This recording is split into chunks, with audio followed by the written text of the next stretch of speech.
Good morning. How are you today? Good morning. Just getting my coffee in. All the important stuff. So it's been a busy week for you, doing all the things that we talked about last week, which was a lot of pivoting and adjusting and all of those things. But yes, that's all part of the process. This week, we decided that we would focus on productivity hacks, mainly because I know that I need them. Specifically, I have a scattered brain. And so if I don't have things to help keep me organized or keep me, on task, I will end up down the rabbit hole of some form of research. And, it's 3 days later and I've done nothing. So, that's my brain. Mine's usually like, I'll just let other stuff get in the way, and then all of a sudden it's Friday morning, and I'm like, I haven't posted or made anything this week at all. But that's you. Luckily, you use a productivity hack, which is scheduling. I do, because I schedule out all the YouTube shorts, and then those repurpose back to my other social medias, which isn't perfect. They don't get the greatest views, but it at least keeps Instagram realizing that I do exist. Well, yeah, and it keeps YouTube realizing you exist, and it just helps. It's just one layer, right? So we sort of put together a list today of things that we wanted to talk about, and there's like 10 different productivity hacks that you as an entrepreneur or a solopreneur can use, and 90% of them, 95% of them are free, which we always appreciate things that don't cost us money to make sure that we're doing better. So the first one on our list is time blocking. All right. Do you use that? I do. I get really frustrated with people who are like, well, there's just not enough time in the day. And I'm like, there is. Just focus on what is not serving you and cut it out. I definitely use time blocking. Time blocking, if you don't know what it is sort of taking a look at what you need to do throughout a day and scheduling it in a sense that, you're going to spend, if you've got to do content and say you've got to run out and do some errands, and then you've got to come back and you've got to do some follow-up. You can literally set a certain amount of time where you're going to focus just on that one thing, because that way it allows your brain to not go wandering off like mine does, right? So if I set a time block, okay, so for the next 15 minutes, I am just going to work on engagement. I'm just going to go through, see what's out there, respond to comments or whatever. That's where I'm going to put that time blocking. And then for the next hour, I'm going to solely focus on research for content for the upcoming, and so on and so forth. If you can set it up that way, you're going to find that you're not going to be so easily distracted. And part of time blocking is also factoring in breaks. Because you're not going to work 8 hours straight or 5 hours straight or whatever. You have to factor in some time for you to take a break and just, do something different. And you can even do your time blocking where you're doing 20 minutes of work, 5-minute break, 20 minutes of work, 5-minute break, just to allow yourself that opportunity to sort of space out or do what you need to do. Yeah, that part I kind of struggle with a little bit. But with that, too, it's important to identify what your distractions are, right? So if you're doing research on your computer and you know that YouTube is a distraction, make sure you don't have a YouTube tab open. If your phone is a distraction, make sure your phone is not in here. You put it in your desk drawer, or turn it off, or whatever you have to do. Identify those distractions and keep them away from you in the time blocking. When you're doing it, it'll definitely help your productivity. Oh, yeah, for sure. I agree. Yeah. For me, I will put my phone aside. So I do a lot of my main work on my actual system. And the whole reason I do it on my system is because my phone is absolutely my opportunity to get distracted.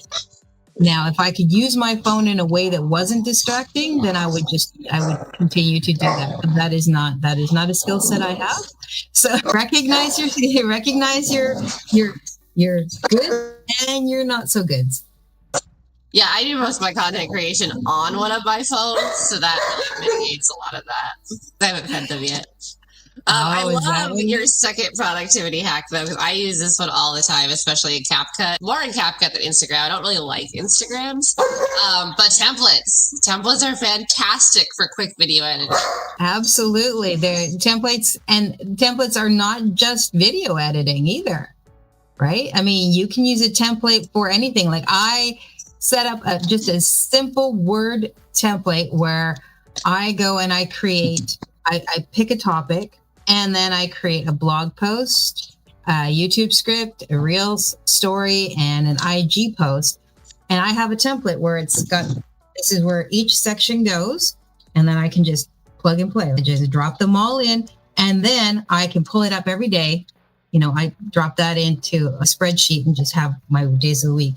So it pulls up that document. And then every day I can just go and look and say, okay, this is what I'm going to be talking about, and I may or may not use the content that's on there that day, but I can look at it and go, okay, so I have this and I have it all scheduled up for the day, and I just have that as my base template, and then I just drop everything in.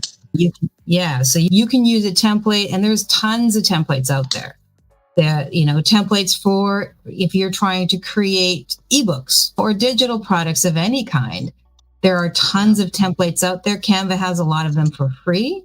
Notion also has templates that you can take a look at to create your own, or there's other areas. If you want to spend a little bit of money, you can go and look on Etsy if you're looking for planners or something like that, where you need a template just to get you started instead of trying to rebuild the wheel.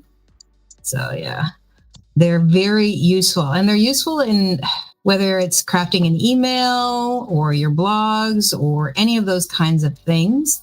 So template is just your basic bottom, that's your outline, that's your, and you know where to plug and play all the information. And yeah, CapCut has some great templates for video, which just allows you, and the nice thing about template is, CapCut has the nice thing where they actually show you the popularity of them.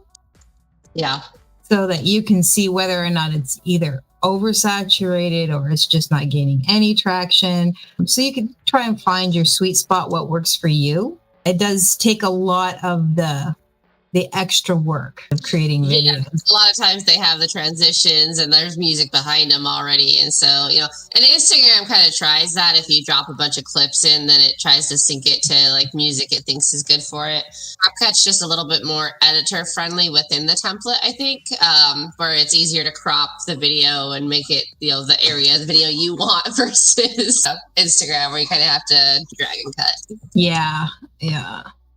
And Canva also has like the templates that you can do and syncing up music. But again, Canva's music obviously is way less popular. Although I did notice that they did have some linking up to YouTube. What was, YouTube music? Oh, nice. Yeah, so I just saw that yesterday, so that was interesting. CapCut links to TikTok, I believe. CapCut links to everything if you want it to, but I mean its main platform link up is TikTok. But yeah, you can export to Facebook. It doesn't do Facebook Reels though; it'll export it as a post, not a reel, which is interesting since it's a video. But whatever.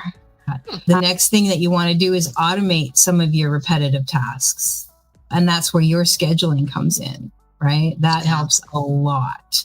I mean, if you're into the AI, you can have automatic responses, replies. You're going to have to go back and actually do a real reply, but just to let someone know, I've seen your message, an autoresponder is a good one for that.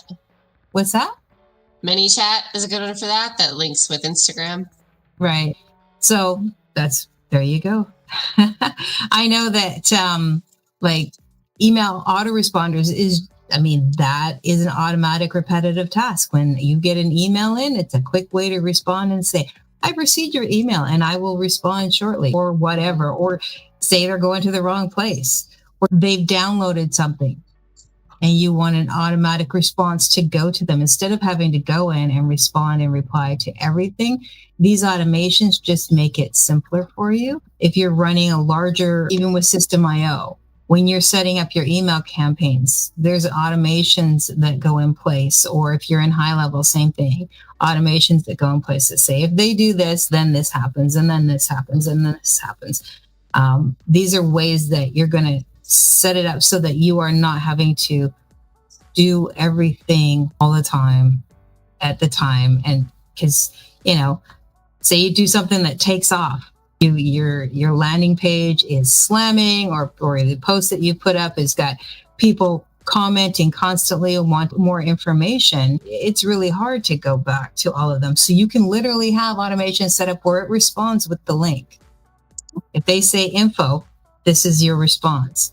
And you can just set it up to do that really easily, which I think is really important, because you don't want to miss something just because suddenly something took off and now you've got 100 responses that say info, you've missed one, right?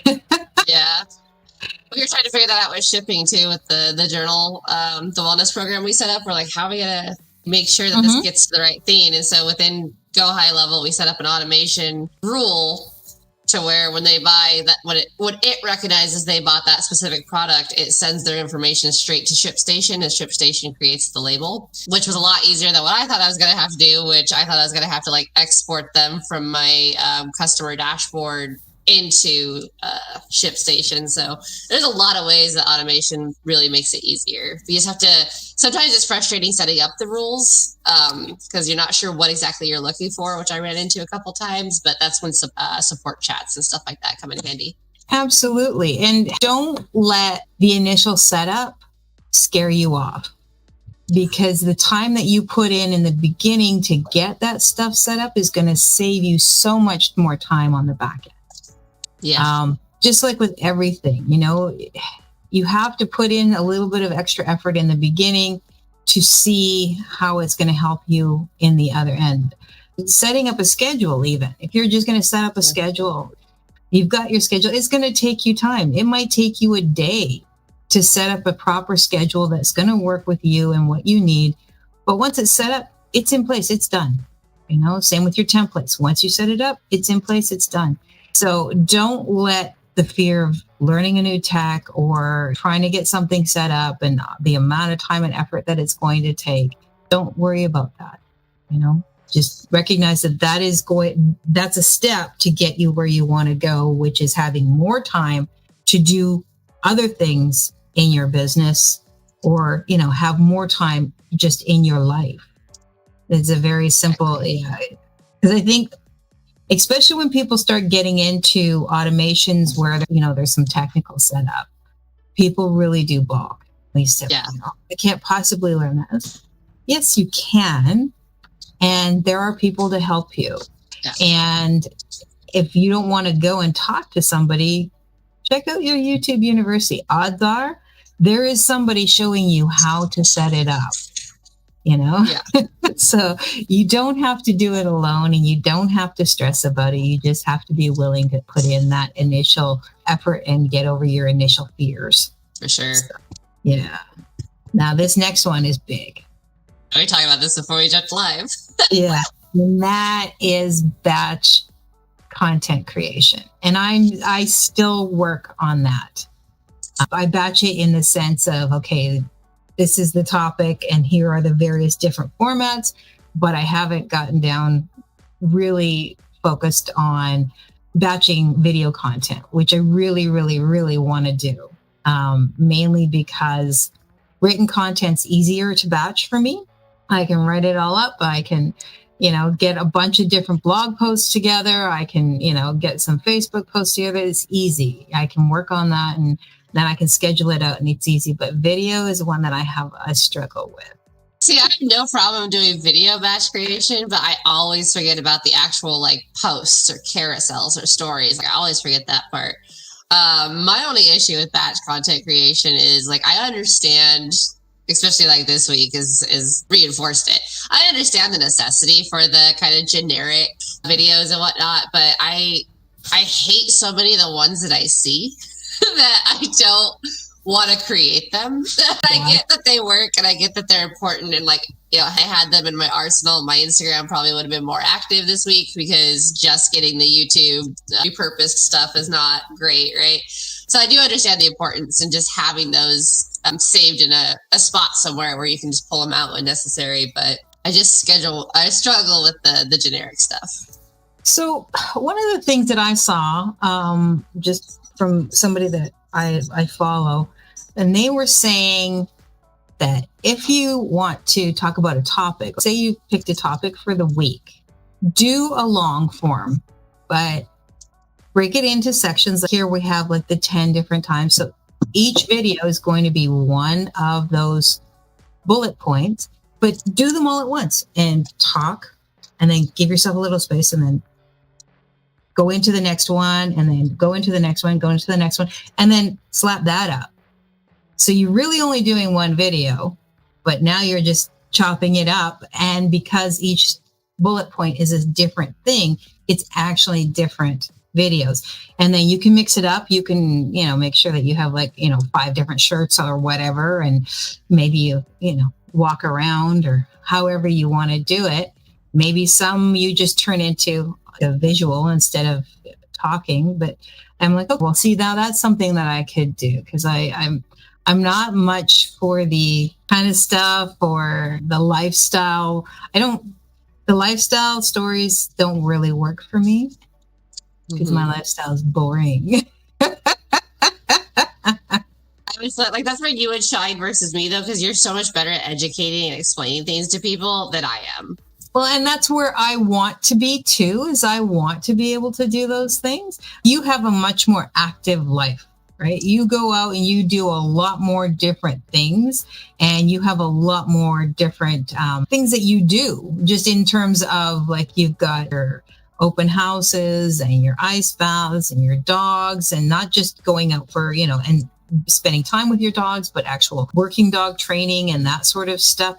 So you have a lot of different, more lifestyle stuff that you can do, and then put information over top. So you can still do one long video and then break it up with different topics, whatever things that you want to put into it. But yours is going to be a lot more interesting. For me, that stories, I'm a stay-at-home mom now. I stay at home. I take care of my house. I take care of my kids. I take care of my husband, and I do business, and that's what I do. Years ago, my life was very eclectic, but we've moved past that now. So in here it's very eclectic, but outside, no, not so much. The next point you brought up, I absolutely love, because I have been working on that as well, which is outsourcing the activities you can outsource, right? So, for a lot of us, we don't want to outsource our comments or our responses or anything like that to somebody else, because we want it to come from us. But, if CRM management's not your thing, you can usually find people pretty cheaply on Fiverr, Upwork, or something that'll do some CMA management or autoresponder build out or something like that. Exactly. And when you're outsourcing your core activities, again, that doesn't mean that you have to spend a lot. You could maybe even trade with somebody. Maybe you're really good at something and somebody else in your circle is really good at something else, but they're looking for somebody who has a skill you have, and vice versa. Then trade with them. You can do a little bit of help for them. They can do a little bit of help for you. That's not going to give you back the time, but it might get you something done that would have taken you 3 times as long to do, whereas you can bang out what they need. I do graphic stuff. I can bang you out a cover like that. No problem, right? Somebody else might struggle and pain with that for hours where they don't need to. Yeah. So, but, in the meantime, they could be helping me with something in the back end that I don't want to deal with. I don't want to deal with, because that's the other thing. Outsourcing activities does not necessarily mean that it has to be stuff that you struggle with. It can simply be stuff you just don't want to do. Yeah. That's important to identify those things, because, again, going back to building out the Ice Wellness subscription and whatnot, that's one of the things I looked at. I was like, okay, in 5 years, what do I not want to have to deal with? And that I started outsourcing that, or at least reaching out to people to outsource that right away. Because I was like, if I can get people on board to take care of this now, then in a year when this explodes and we've got, 5,000 subscribers, it's okay. All my stuff's already in place. And it's the same thing as doing the initial setup, right? Like, you want your initial setup in place. For me, outsourcing to these people before we even explode was part of the setup, is getting them in place so that when it's ready, they're ready. You looked at the people who were around you and who could help you, who weren't going to cost you an arm and a leg right off the bat too. Because so sometimes people who are friends in your social circle might be willing to, provide you help, or especially for if they're one-off tasks and things like that. It's okay to utilize your social circle as long as you're not abusing your social circle. Yeah. You're utilizing their skills, but you got to be respectful of them and their time. And if you're going to continue using them that way, then you're going to have to be willing to remunerate them in some way. Talk to them and figure it out. But yeah, there's definitely out there like Fiverr and Upwork where you can go and see if you can outsource some of those tasks without breaking your bank, right? Yeah. Prioritizing your to-do list. Triage, folks. It's triage. I actually love this one because when I was in warehousing, one of the things that I always taught my managers was you have to identify what's important and what's imperative and understand the difference between the two so you know when to act and when not to. And this is kind of along the same line. Exactly. So explain that. I did it. Oh, fair enough. So you can have two tasks that are very important, right? But important doesn't necessarily mean it needs to be done right now. It just needs to be done. Whereas, so let's say two tasks are setting up ShipStation for, a physical product that you're about to launch and setting up your ads. Both are important. But if you launch your ads without having your shipping set up, you're cruising for a bruising, essentially. Like, you're going to hurt your business, right? Yeah. So it's more imperative that you get the shipping set up than it is to get the ads scheduled or drafted or running or whatever it might be. So you have to really look and go, all right, does this absolutely need done before the rest of this? And if so, then yes, that becomes important and imperative. But then you can go down and figure out, okay, well, if I don't get this done right now, it's not as big a deal. It's important that I get it done. I still need to block out time to get it done. But maybe I focus on these 5 imperative tasks and then these other 6 important but not imperative tasks. If they get pushed till tomorrow or till later today, it's not a big deal. That was one of the things that where I used to work a while ago. I had 17 different departments coming to me needing creative work, right? This is important. This is important. And every single one was, this is important. And I finally went, no, everything cannot be important, because if everything's important, then nothing's important. Yes. So I had to set up literally a form, and everybody had to fill out their form saying what it was, what their deadline was, what they were requiring, how it affected other systems, and all of that. Because I was like, no, I'm done with 17 different people telling me that their thing is more important than somebody else's, because I don't believe that. And then I also had my director who, bless her, she loved to come up with these ideas. And it was like, well, we can just do this and do this and do this. And I need you to start the creative. And I'm like, have you talked to programming yet? Well, no, but I want this done, and I want it done in like 3 weeks. And I'm like, okay, so what I'm going to do is I'm going to take your idea and I'm going to go over to IT and see if they can actually set this up in the time frame that you want. I drop it on their desk and they're like, what is this? Well, Director A wants this in 3 weeks. And they're like, no, this is going to take us, like, we have to reprogram everything to make this work. This is going to take a minimum of 6 weeks. And then that's without testing it. Okay, so no, but because especially when we're new, everything feels like it has to be done now, Yeah. And that's the quickest way to get yourself overwhelmed and overworked, right? Yeah. Because you're so busy trying to handle all the irons in your fire and all the pots on your stove that you don't even have time to breathe, and nothing is getting done right. So absolutely, like you said, first go through your list and figure out what's imperative, what needs to happen in order for the next thing to happen. Because they can all be important tasks, but they aren't the same level of importance, Yeah. Just because you think that this is a great idea and you want to get it done now doesn't mean that the back end stuff is ready for you to do that. And sometimes it's the stuff that is the back end, like you've got to get your system set up, or you've got to get, you've got to get the research, or you've got to go and get your images if it's content, and you got to build around that. So it just depends on what it is. But yeah, take that time, do triage, take a look at it, figure out what's most important and what's necessary. Especially if you're the kind of person that hyper focuses. So I had an area manager that we moved from returns to inbound, and like he would hyper focus on, well, I want to know why this package yesterday did this. And I was like, cool. The problem is, while you're doing that, 3 of your lanes are completely overrun and your associates are freaking out.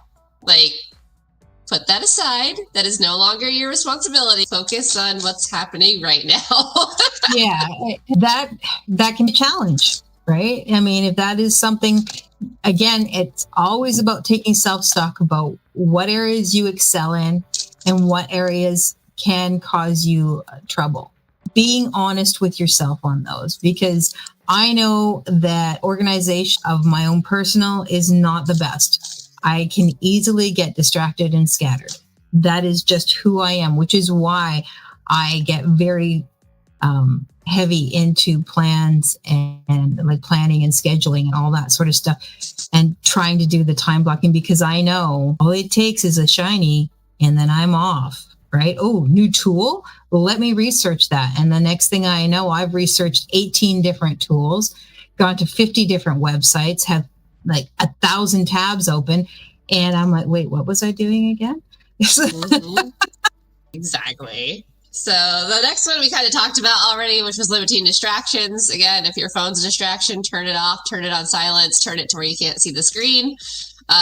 If YouTube's a distraction, turn off the YouTube tabs. I'm one of those people that I hate having multiple tabs open. And that was one of my biggest struggles when I got into affiliate marketing, was all the different tabs I needed open. I'm to a point now where it doesn't make my brain itch. But when I first started, it would drive me insane. I like a clean desktop, and I've got like 15 tabs open on my other computer, and I'm like trying really hard not to look at it because it does mess with my brain. I only have 11 open right now. But that is because I closed like 5 before we started so that I wouldn't be such a task on my computer. I usually have 2 different browsers open. So I will have like my Chrome, and then I'll also have Firefox open. And if I need to find something else that I don't want to disturb what's going on there, I'll go on my phone. I do the same thing.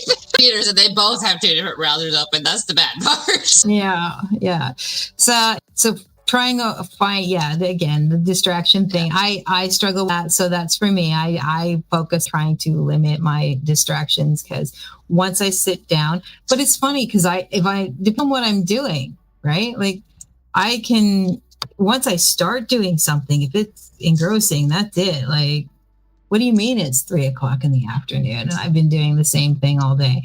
But right. Hyper focus distraction.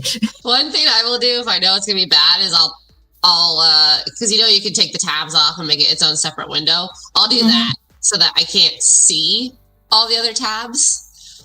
If I don't need to be switching between them. If it's just one thing I need to focus on, I'll just pull that tab out into its own window, and then when I'm done, I'll drop it back into with the rest of them. It's funny. I used it for a completely different reason, but the same concept. It's like I want to be able to see this one thing constantly. So I will pull it out and have it be its own thing. And then I'll minimize my browser so that's permanently open and everything else is all tabs. Nice. Love it. Same end result, but different reasons for So the next one is project management tools, staying organized with project management. And this goes back to templates. So this is schedulers and organizers and things like that. And whether it's a physical organizer where you literally have a file, filing cabinet, or one of those file boxes where everything's got its own folder, or if it's on your computer, however that's going to work for you to be able to stay on track and also monitor your progress. Right? Yeah. Whether it's a checklist, however that's going to work for you, because no one's expecting you to be a full-time project manager. But just think about it. If you were trying to organize a wedding or a birthday party or, the office Christmas party or whatever, and all the things that you'd have to take, how would you keep track of that? And your business is the same. How are you going to keep track of what you're doing, what needs to be done, what has been done, and how well it's going. Yep. And give yourself deadlines. Oh, absolutely. Deadline driven in this world. 100% deadline driven. If I don't have a deadline, it's probably not going to happen. And that's nothing personal to anybody else. I want to do it, but if I don't have a deadline that says it needs to be done by this time, that drops so low on my priority list that I forget that it exists. Yep. So, yeah. And with a finish line. Yeah. And some people don't like the finish line, right? Because that's a thing. But for me, I don't have the deadline. Yeah. Productivity drops immensely. Yeah. It's easier to make excuses when you don't have your deadline. Oh, yeah, I'll get to it tomorrow, or, oh, I still have time, and yada, yada, yada, yada. I was the kid that, we used to have to hand in our notebooks at the end of every semester or term or whatever it was. And with all the questions that were answered, for the homework assignments, just the questions, right? And all the answers. And we'd have to hand in our notebook to show that we actually did the work. So what I was doing the week before we had to hand that in was going through and doing all the work. Right. Now I have a deadline. Yep. Well, you didn't need to see it before. I didn't need to do it before. Makes total sense. The next one I love, I think it's a piece a lot of people miss, and that's continuous learning, right? So it takes a long time to be a master or an expert at something. Mm-hmm. And especially with, marketing, a lot of marketing is researching because people change, social norms change, and what works changes. And so it's so important that you don't just go, all right, well, I took this one course on this. I know exactly what I'm doing, and that's it. I'm not taking any other advice. Like, it's so important to continue researching, continue learning new tricks of the trade and stuff like that to keep you on your A game and keep things moving forward. Also, your continuous learning can be simultaneous learning as well. So maybe you're learning, you've taken a course, or you're in a program where you're learning a lot of valuable information and you're utilizing it, but there's something that's not there, something that might be missing, or something that you need explained in a different way. So do your research and see if there's somebody else that can help you with that. Like I said, with the automation, don't be afraid to go and dig up some information. The being able to find a lot of the stuff that you need, you can figure it out, get your education. And just because you've completed something doesn't mean you can't go on and learn something else. Every person who has succeeded, the top coaches, they continuously learn. They take other courses. They take additional information. They have their own mentors that they work with, because you're never too far up the ladder to have somebody who's further up that can help you and educate you some more. And that doesn't matter what business you're in. And it doesn't matter what stage of life you're in. You're not looking for, that's the other thing. When you're looking at your education, you're looking to find people who are a few steps ahead of you, but not, like, if you wanted to be a speaker and you're just starting out, you're not going to try and jump all the way to Tony Robbins, right? Because you're not there. He's got so many things that he's done and so many things he's learned and practiced and put into place that you're not there yet. So find somebody who's a little closer to where you are, get that knowledge. They're going to be able to provide it to you about where you are and how to take those first steps. And then when you're ready to step up your education and go to a next level, and find somebody who's a few steps ahead of you again, and so on and so forth. And you just keep going, and eventually you'll reach that place that you want to be. But don't be afraid to invest in your learning, because it's the one thing that's always going to pay you back in the long run. Yeah. Same reason that, with real estate, you get your initial license and then you have to take continuing education courses. And it's the same for massage. It's the same for estheticianry. It's the same for dentistry, lenders, dentistry, all of it, right? Yeah. And part of it's just to keep you updated on the law changes and whatnot, which is super important within those fields. But part of it's, a lot of it's refresher too. So for me, I don't do a lot of land contracts. So if there's a CE on land contracts, I'll probably, take it because I haven't done a bunch of them. So I don't really understand the land contract the same way I understand a residential purchase contract. That fall into affiliate marketing too. You might really understand how to build out an email sequence, So maybe landing pages is where you're weak. If a landing page webinar, something pops up, like that might be worth looking into. Absolutely. Or say you've been doing physical products and you want to move over to digital products, or you've been, or you've just been doing courses, or you've just been doing low ticket. Now you want to learn some more about high ticket and get some opportunities to be able to promote that. Again, there's just never stop learning, right? And that doesn't matter what age you are. A lot of people, you can't teach an old dog new tricks. And I'm going to tell you, that's just a load of bullshit. You can learn anything you want to learn. I mean, for people who are my age, I look at it and go, you've been learning your entire life. You've had to learn new things constantly. So absolutely, you can learn something new. And it doesn't have to be harder for you just because you're older. I mean, just look at what you've done so far and realize that you are constantly learning and capable of growing. So, just don't close your mind. That's all that it requires, is don't close your mind. I can attest to that because my significant other is 10 years older than I am, and he embraced technology long before I did. So he's significantly better at a lot of computer stuff than I am, because I just didn't like computers or technology for a long time. Like, I very much like, just put me back in the Western era. Like, give me my horse and my revolver and just let me do my thing. Like, that's very much who I am at the core.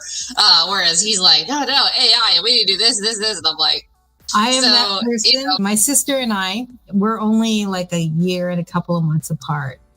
And she only very, very, very recently got a cell phone, simply because she had to, in order to monitor the cameras around my dad's place, because people were breaking into it after he passed away. And so that's why she has a cell phone, not because she wanted one. Right? She's an artist and she works with physical medium. She does do work on her computer, but it's specifically for art and to run her shops that sell her artwork. But yeah, no, she would absolutely have no interest in any of that stuff. And meanwhile, I'm literally, the second I could get online, now this is way, way dating me. This is back in the 80s. We had a Commodore VIC-20. We had the huge cradle that you put the thing on, and online at that point was called the bulletin board system. There was no internet. It was the bulletin board system, and you could talk to people around the world, but there was, you could literally see how many people were on, because, it wasn't millions and millions of people. It was like 100 people. And that was what started me on computers. And I have been going ever since. The birth of the internet and watching the different, the operating system wars and all of that sort of stuff. And now moving into AI, I'm embracing it all. I love it. I think that technology is amazing. I think what we do with it is important, and how we treat it and how we utilize it is very important, because yes, it can be abused. Everything can be abused. We're humans. There are always going to be people who are going to figure out how to abuse the system. It's, humanity. But that's another topic. Yeah, no, I love it, because I didn't have a smartphone until I became a realtor. And the only reason I got the smartphone was to do live video tours. That's why I laugh when people are like, oh my God, your videos are so good. Like, you're so natural in front of the camera. Like, I'm faking it 100%, because like, that's what I had to do. I was like, all right, live video tour, here we go. And I was like, well, I'm just going to embrace, my authentic self. And like, because I don't want to work with someone who doesn't realize that I'm kind of weird. And so like, that's where that comes from. But so that was 3 years ago that I finally like broke down and had to get a smartphone. Now I have 2 of them. Like, so there you go. You can learn at any age. You can grow at any age, and you can grow from wherever you are. Right. So, I mean, that's a prime example. Start from where you are and don't worry about what you haven't done up to this point. Yeah. Do it. I mean, do it scared, but just do it. Yeah. Yeah. I like that. I created that little video from Facebook where it's doubt, and then, half the word disappears and it's just do. I'm like, I like that, because, yeah. That's the only way I got good at videos. I just did that, because people would ask me, like, how are you? Oh, I just did them. Like, that's how you do it. You just do it and hope it works. And then you figure out what didn't work. And, because there's so many times that, like, I would script something out, and then I would start the live, and half of what I'd scripted out I didn't even say, because I hadn't actually written it down. And then I end the live, and I was like, oh, I was going to say this, this, and this, though. Like, dang it. So I did get better at scripting things out, or at least having an outline so that I could, like, refer back and be like, oh, yeah, I also want to talk about this. Like, that's really all it takes is just do it. Just do the theme. Yep. And if you are uncertain, as I always say near the end of everything, if you're ever uncertain about something or you need help with something, reach out to us because we're here to help. And like I said, both of us have our own skill sets. So feel free to drop a comment and either one of us can help you depending on our own skill sets. And if you want to see us talk about something else, or you have an idea that you really would like to hear us have more information about, drop it in the comments. If you found this helpful, please drop a comment, share, and hit that subscribe button. Your feedback is super helpful in growing this channel. And of course, if you have any questions or if there's any specific thing that you would like us to talk about, drop that in the comments too. Happy Friday! Happy Friday, everyone!